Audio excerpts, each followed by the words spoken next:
The Stridsvagn 103, also known as the S-tank, was a Swedish post-war main battle tank.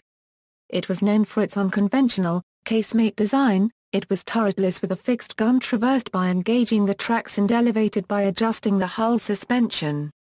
While turretless armoured fighting vehicles are usually classified as assault guns or tank destroyers, despite its unique gun-laying process, the Strv 103 is considered a tank because its designated combat role matched those of other tanks within contemporary Swedish doctrine.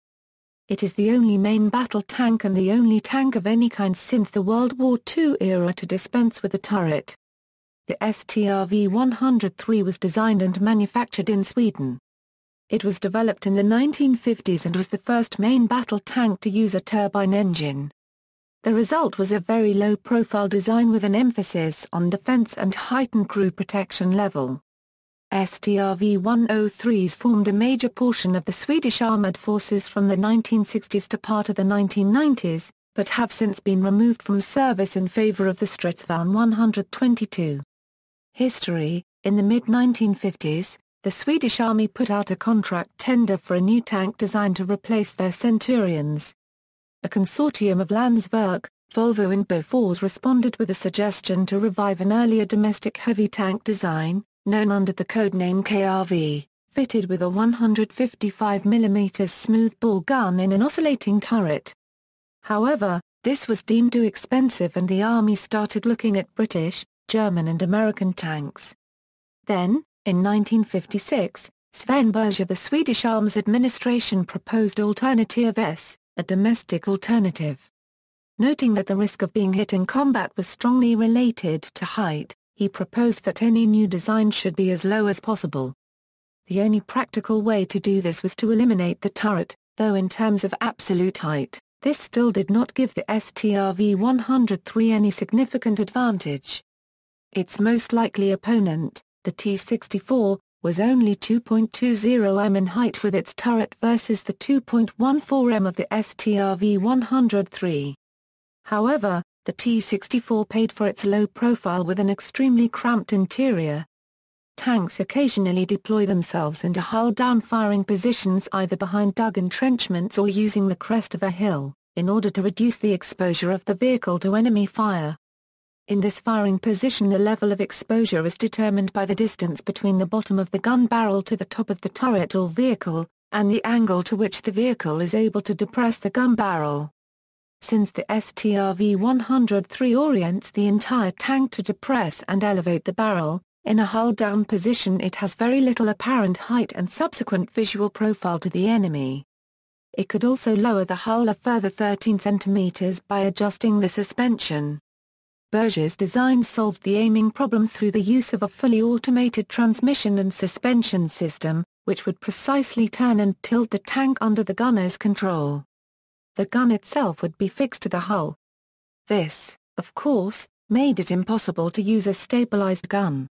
As a result, the tank could not accurately move and fire at the same time, but the experience with Centurions suggested that, in order for tanks to reach acceptable accuracy, they would need to come to a halt anyway, and that no breakthrough in stabilization technology was likely within the foreseeable future. Other features of the tank were also quite radical. The gun, a Bofors 105mm L/62, was able to use the same ammunition as the British 105mm L7, and would be equipped with an autoloader allowing a rate of fire of 15 rounds a minute, also allowing the crew to be reduced to 2. A gunner driver and the commander. There was room for an extra crew member, a rear driver radio operator, who faced the rear of the tank equipped with a complete setup for driving. This allowed the tank to be driven backwards at the same speed as forwards, keeping its frontal armor pointed at the enemy. The commander and gunner driver both had the same set of sights and controls to fire the gun and drive the tank.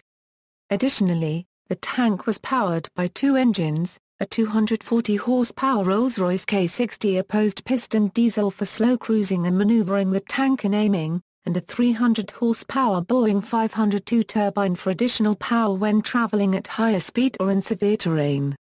The turbine was quickly found to be underpowered, and was soon replaced by a Caterpillar turbine delivering 490 horsepower, with the more powerful turbine also being retrofitted to all vehicles with the 300 horsepower turbine. This was the first use of a turbine engine in a production tank. The Soviet T-80 and US M1 Abrams would later be built with gas turbines for main propulsion. The concept was interesting enough that Bofors was asked to build a prototype of the suspension drive train, which they completed successfully. In preparation for the defense decision of 1958, in the Swedish parliament, the procurement set Alternative S against two foreign tanks under development, Alternative American, the M60 Patton and Alternative T, ISG, German, Leopard 1. While the domestic alternative was going to be more expensive, the Defense Committee report recommended S, when weighing in the symbolic value of a domestic tank for a neutral country as well as the spin-off effects on Swedish industrial competence.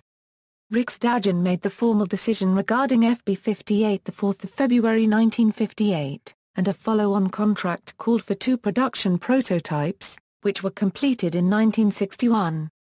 By this point, the Army was so satisfied with the design that an initial pre-production order for 10 was placed in 1960.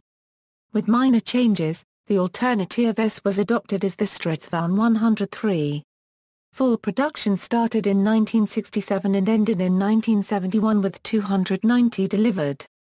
The changes included a new gyro-stabilized commander's cupola armed with a 7.62 mm KSP-58 machine gun, and upgraded frontal armor. A unique grid could be mounted at the front to help defeat heat rounds. However, it was kept secret for many years and was only to be fitted in the event of war. The Strv 103 was fully amphibious. A flotation screen could be erected around the upper hull in about 20 minutes, and the tracks would drive the tank at about 6 km per hour in water. One tank in each platoon was fitted with a blade under the front hull that allowed it to dig itself into the ground for added protection. The Stridsvagn 103 never saw combat and so its design remains unproven. However, for its intended role in the 1960s, it had numerous advantages. In 1967, Norway carried out a 2-week comparative observation test with the Leopard 1 and found that, with closed hatches, the 103 spotted more targets and fired faster than the Leopard while the situation was reversed when operating with hatches open. In April to September 1968, two 103s were tested at the British Armour School in Bovington, which reported that the turretless concept of the S-tank holds considerable advantage over turreted tanks. In 1973, the BAOR tested the 103. British crewmen received 6 weeks training and the vehicles were serviced by Swedish engineers. Over 9 days of manoeuvres alongside the Chieftain tank, availability never fell under 90% and the final report stated, "It has not been possible to prove any disadvantage in the S inability to fire on the move."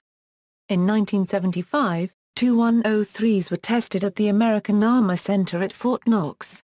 The trial demonstrated that the 103 fired more accurately than the M60A1E3, but on an average 0.5 seconds more slowly. Stridsvagn 103 bytes equals. As the weight of the Strv 103 had increased compared to the pre-production tanks, the 103 turned out to be underpowered.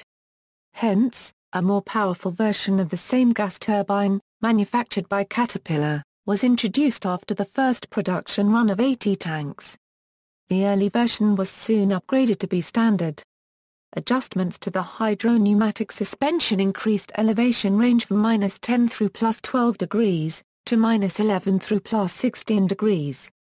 Stridsvagn 103 equals. An upgrade program was started in 1986 to fit all vehicles with improved fire control systems. Also, each Strv 103 was fitted with a dozer blade, rather than just one per platoon. A further upgrade in 1987/88 replaced the Rolls-Royce engine with a newer 290 horsepower Detroit diesel with additional fuel tanks, and added a new laser rangefinder. Stridsvagn 103D equals. In the mid-1990s, as the Swedish Armed Forces were looking for a new main battle tank, one Strv 103C was upgraded into the Strv 103D.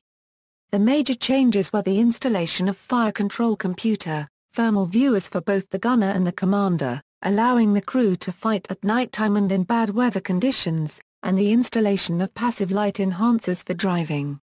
Some minor changes to the suspension system and engine were also made.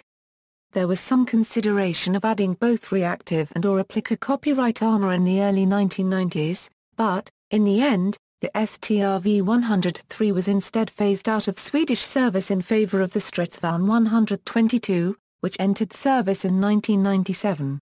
This prototype was used during the trials for the new main battle tank system for the Swedish Armed Forces alongside all the other tanks tested. For a few years this prototype was even tested under remote control. The only Strv 103D ever built is today on display at the Axville Armour Museum, together with some 103C models. They are all still in running order. See also: List of tanks, FV 4401 Contentious, VT tank. References, Notes. Citations. Bibliography, Stridsvagn 103S. Bovington Tank Museum Vehicle Collection. tankmuseum.org. Retrieved October 23, 2010. Stridsvagn 103S at the Tank Museum. External links: Society S-Tank. Welcome to the S-Tank Association, official site of the S-Tank Association, for Penviken Most Stridsvagn 103 20-28 minutes, English subtitles.